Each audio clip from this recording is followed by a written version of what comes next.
Jose K Mani ഇനി ഇടതിനൊപ്പം. ഉപാധിയില്ലാതെയാണ് ഇടതിനൊപ്പം. ഇപ്പൊ എന്തായി? കാര്യങ്ങളെല്ലാം നമ്മൾ പറഞ്ഞ പോലെ ആയില്ലേ? എന്താന്നാ ജോസേട്ട, അവസാനമായിട്ട് പേഴ്സണലായിട്ട് ഒരു കാര്യം ചോദിക്കട്ടെ. ഇനി എങ്ങോട്ടാണ്? ഒരു ക്ലൂ തരാമോ?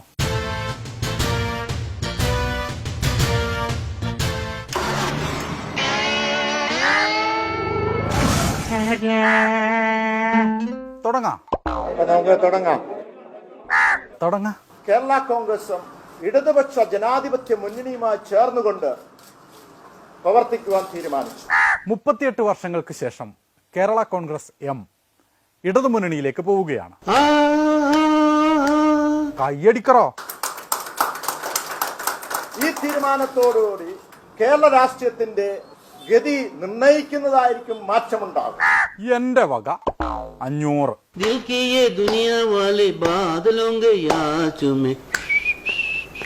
ധാർമ്മികത ഉയർത്തിപ്പിടിക്കണം എന്ന നിർബന്ധം എനിക്കുള്ളതിനാൽ. എന്ത് കഥ? ധാർമ്മികത. രാജ്യസഭാ അംഗത്വം രാജിവെക്കുവാൻ തീരുമാനമെടുക്കുക. തൊട്ടടുത്തിരിക്കുന്ന തോമസ് ചാഴിക്കാടൻ എം പിയും ജയരാജേട്ടനും റോഷി അഗസ്റ്റിൻ സാറിനും ഒക്കെ ഈ ധാർമ്മികത ബാധകമാണോ എന്തോ? ഞങ്ങളുടെ വോട്ട് മേടിച്ച് സ്ഥാനത്തിലെത്തിയ അങ്ങനെയുള്ള സാധനങ്ങളുണ്ട്. അവര് ധാർമ്മികതയുടെ പരിധിക്ക് പുറത്താണ്. അപ്പോ ഫ്ലാഷ് ബാക്കിലേക്ക് പോവാം. നിയമസഭയിൽ നിന്നാണ് നമ്മൾ ഫ്ലാഷ് ബാക്ക് തുടങ്ങാം. UDF MLA മാരുണ്ടല്ലോ, അവരെ നടുക്ക് നിൽക്കുന്ന കാണുന്നില്ലേ? അത് മാണി സാറ്, ഈ ജോസേട്ടന്റെ അപ്പനാണ്. അദ്ദേഹം ബജറ്റ് അവതരിപ്പിക്കാൻ നിയമസഭയിലെത്തുമ്പോൾ അന്ന് സഭയിൽ കണ്ട ബഹളങ്ങളുടെ ദൃശ്യങ്ങളാണിവ.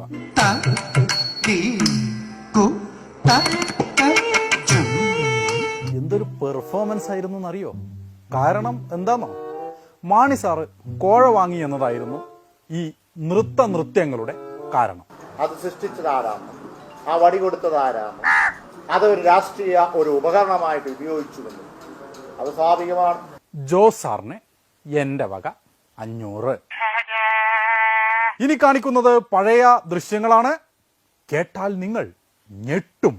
ഒരു ഗവൺമെന്റ് അധികാരത്തിലുള്ള സന്ദർഭത്തിൽ അതേ ഗവൺമെന്റ് തന്നെ മന്ത്രിക്കെതിരായിട്ട് കേസെടുത്തിട്ടും യാതൊരു ഉളുപ്പുമില്ലാതെ ഈ KM മാണി അധികാരത്തിൽ കടിച്ചു തൂങ്ങുകയാണ് ചെയ്യുന്നത്.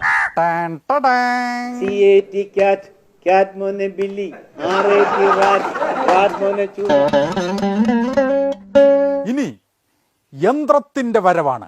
പാലയിൽ KM മാണിയുടെ വീട് ഞാൻ പോയിട്ട് കണ്ടിട്ടില്ല. ആ വീട്ടിൽ പോയിട്ട് പൈസ കൊടുത്ത ആളാണ് പറയുന്നത് എണ്ണി നോക്കുന്ന മെഷീൻ ഉണ്ട് എന്ന് അവർ വെളിപ്പെടുത്തിയതാണ്. യഥാർത്ഥത്തിൽ ചെയ്യേണ്ടത് വിജിലൻസ് വകുപ്പ് ഉടനെ KM മാണി അറസ്റ്റ് ചെയ്യണം. സാധനം ആരുടെയെങ്കിലും കൈവശമുണ്ടെങ്കിൽ ഈ സ്ഥാപനത്തിൽ തിരിച്ചേൽപ്പിക്കേണ്ടതാണ്. ആരോപണം പണത്തിന്മേലായതിനാലും ആരോപണ വിധേയൻ പണ്ടത്തെ ധനകാര്യ വകുപ്പ് മന്ത്രി ആയതിനാലും അഭിപ്രായം പറയാൻ പുതിയ ധനകാര്യ വകുപ്പ് മന്ത്രിയെ വിളിക്കണമല്ലോ. ബാർക്കോഴ നടന്ന കാര്യം തന്നെ. മാണി ആരും എക്സോണറേറ്റ് ചെയ്യാൻ നോക്കണ്ട. മാണി അഴിമതി കാണിച്ചു, ഒരു സംശയക്കാര്യത്തിൽ. ധനകാര്യ വകുപ്പിന്റെ വക 500. എന്തൊരു മോഹം, എന്തൊരു ദാഹം, എന്തൊരു തീരാത്ത ശോകം. ജോസേട്ടന്റെ പത്രസമ്മേളനം ഞാൻ കണ്ട് ചിരിച്ചെന്തല്ലോ ആയിപ്പോയില്ലേ? കഴിഞ്ഞ 38 വർഷക്കാലം ഒപ്പം നിന്ന മാണി സാറിനെ അപമാനിക്കുകയും ഒപ്പം നിന്ന ജനവിഭാഗത്തെയുമാണ് അപമാനിച്ചത്. LDF ആദരിച്ചിരുന്നു. നിങ്ങൾക്ക് കണ്ടോ? മാണി നിയമസഭയ്ക്കകത്തായതുകൊണ്ട് മാണിയെ തടയാൻ ഇവർക്ക് കഴിഞ്ഞില്ലെങ്കിലും പ്രവർത്തകരുടെ ആവേശത്തിന് ഒട്ടും കുറവുണ്ടായിരുന്നില്ല. ബാർക്കോഴ കേസുമായി ബന്ധപ്പെട്ടെ കേരളത്തിന്റെ ഖജനാവിന് മുറിവേറ്റ ചില ദൃശ്യങ്ങളാണ് ഈ കാണുന്നത് കേട്ടോ. ഈ വിഷയത്തിൽ പിണറായി സഖാവിന് അന്നും ഇന്നും ഓരോ നിലപാടാണ്. അന്ന് ഇങ്ങനെ. ഈ ആരോപണ വിധേയനായ മാണി മന്ത്രിസ്ഥാനത്ത് ഇരിക്കുന്നതിന് യാതൊരു അർഹതയുമില്ല.